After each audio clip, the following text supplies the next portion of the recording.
किताब वही विश्वनाथ त्रिपाठी, हिंदी साहित्य का सरल इतिहास, रामनरेश त्रिपाठी 1889 से 1962। पंडित रामनरेश त्रिपाठी के काव्य में श्रीधर पाठक की भांति स्वच्छंदता की प्रवृत्ति मिलती है। इन्होंने भी प्रबंध काव्य लिखे हैं, लेकिन इनके प्रबंध काव्य पौराणिक या ऐतिहासिक आख्यानों पर आधारित नहीं है। इन्होंने देश के राजनीतिक वातावरण के अनुसार कथा की कल्पना की है। इस दृष्टि से ये विशिष्ट प्रबंधकार है। कथा कल्पना की ये प्रवृत्ति स्वच्छंदता की द्योतक है।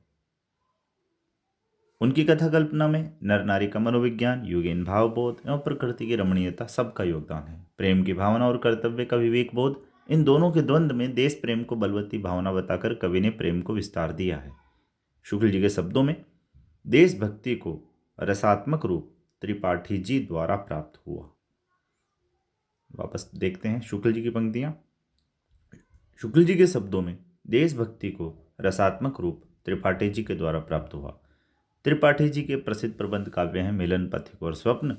त्रिपाठी जी देश के स्वतंत्रता सेनानी भी थे। केवल साहित्यकार नहीं, वे कई बार जेल भी गए। देश के प्राय सभी भागों का उन्होंने भ्रमण किया था।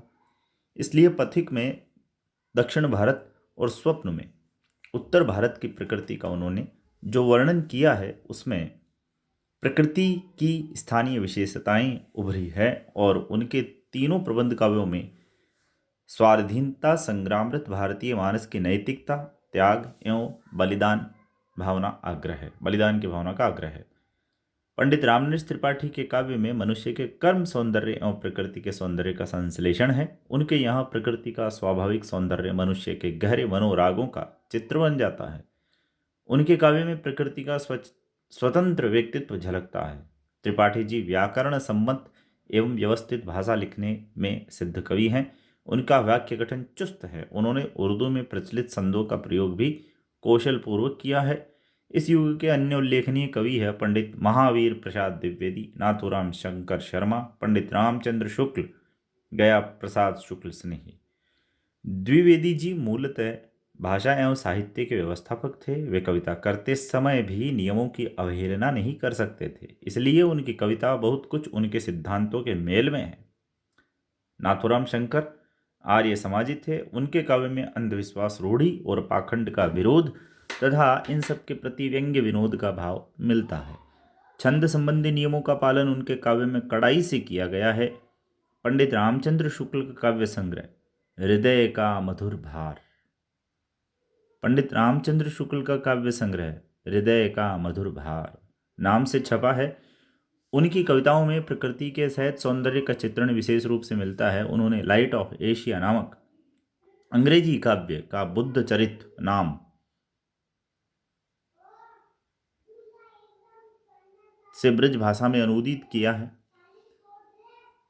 गया प्रसाद शुक्ल स्नेही का एक उपनाम त्रिशूल भी था। ये स्वाधीनता प्रेमी और स्वच्छंद कवि हैं। उर्दू में भी ये बहुत अच्छी कविता करते थे। यद्यपि 1918 के आसपास हिंदी काव्य में छायावाद का उदय हो चुका था, किंतु इस दौर की प्रवृत्तियों वाली धारा बाद में भी प्रवाहित होती रही। ठाकुर गोपाल शरण सिंह, अनूप शर्मा इतिवृत्तात्मक शैली में काव्य रचना करते रहे। श्याम नारायण पांडे ने हल्दी घाटी और जौहर नामक वीर रसात्मक प्रबंध काव्यों की रचना की। गांधी युग का साहित्य, यथार्थ और स्वप्न की अभिव्यक्ति। 1920 से लेकर 1947 तक के साहित्यिक कालखंड को हमने गांधी युग कहा है। इस युग में हमारे स्वाधीनता आंदोलन का नेतृत्व जिन नेताओं ने किया, उनमें गांधी अग्रगण्य एवं सर्वाधिक मान्य है। 1947 में भारत स्वतंत्र हुआ। दुर्भाग्य से उसके बाद उनकी हत्या कर दी गई। उन्होंने ब्रिटिश साम्राज्य को ध्वस्त किया, किंतु सत्ता के भागीदार नहीं हुए। पराधीन भारत में उन्होंने स्वाधीनता के लिए संघर्ष किया। वे विवेच्य युग के इतिहास पुरुष एवं संघर्ष नायक है। इस युग का साहित्य प्रधान रूप से इसी ऐतिहासिक संघर्ष की वाणी है। गांधी इकहरे राजनीतिज्ञ नहीं थे। वे राजनीति को धर्म और संस्कृति से अलग नहीं रखते थे। उन्होंने हिंदी प्रचार आंदोलन में अन्यतम योगदान किया। इन्हीं सब बातों को ध्यान में रखकर हम इस कालखंड को गांधी युग कहना उचित समझते हैं। 1914 में गांधी जी दक्षिण अफ्रीका से स्वदेश लौटे। महात्मा गांधी के कारण स्वाधीनता आंदोलन देश के कोने कोने में पहुंचा।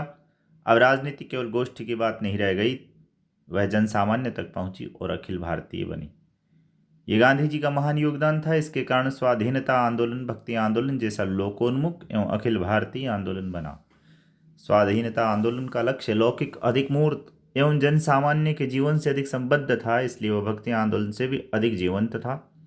गांधी जी केवल राजनीति की बात नहीं करते थे, वे समग्र जीवन पर दृष्टिपात करते थे, इसलिए उनका प्रभाव राजनीति के अतिरिक्त वैचारिक और सांस्कृतिक क्षेत्रों पर भी पड़ा।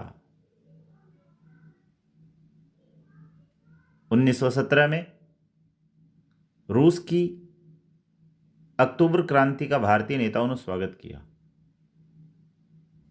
इस क्रांति का गंभीर प्रभाव जनमानस पर पड़ा। 1918 से लेकर 1947 तक का समय राजनीतिक संघर्ष के अभूतपूर्व रूप में तीव्र होने का समय है। इस काल में हमारे राष्ट्रीय आंदोलन ने विदेशी स्वतंत्रता आंदोलनों से संबंध जोड़ा। अधिकांश देशी रियासतों के शासकों को छोड़कर भारतीय जनता के सभी वर्गों का हित ब्रिटिश साम्राज्यवाद को खदेड़ देने में था, इसलिए वे सब स्वाधीनता आंदोलन में शामिल हुए। इसलिए स्वाधीनता संग्राम में गुणात्मक परिवर्तन आया। ब्रिटिश साम्राज्यवाद ने उसी मात्रा में दमन चक्र भी तेज किया। 1919 में जलियांवाला बाग की घटना हुई, देश के औद्योगिक नगरों में हड़तालें होने लगी। 1921 के आसपास उत्तर प्रदेश के पूर्वी जिलों में किसान आंदोलन तीव्र हुआ और इसी वर्ष सुदूर दक्षिण में मोपला विद्रोह हुआ।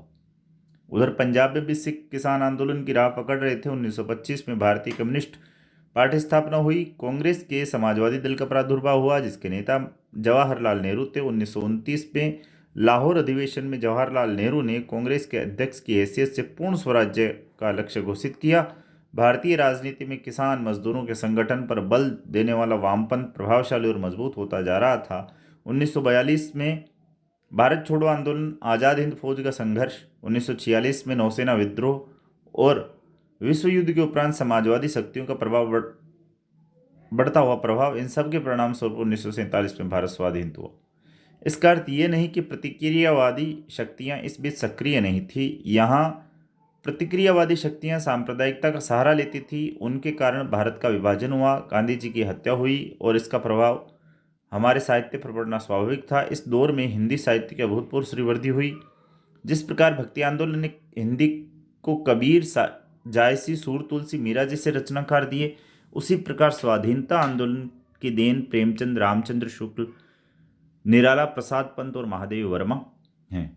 स्वाधीनता का लक्ष्य इस युग में अधिक स्पष्ट हुआ, वैज्ञानिक दृष्टि अधिक सक्रिय हुई। इस दौर में फ्राइड के मनोविश्लेषण का प्रभाव रचनाकारों पर पड़ा है, अतः इस काल में रचित साहित्य पर इन सभी विचारों का प्रभाव मिलता है। इस कारण साहित्य में जहां एक और यथार्थ को परखने की दृष्टि आई, वहीं दूसरी ओर कल्पना प्रवणता अवलोकित हुई।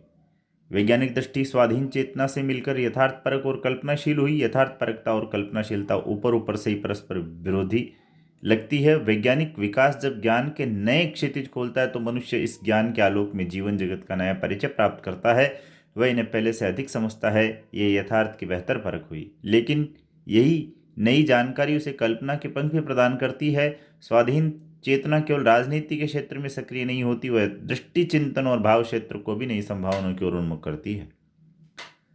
कल्पना भाव जगत को पुनर्व्यवस्थित करती है। पंडित रामचंद्र शुक्ल ने इसी बात की ओर संकेत करते हुए लिखा, ज्ञान के साथ भावना का भी विकास होता है।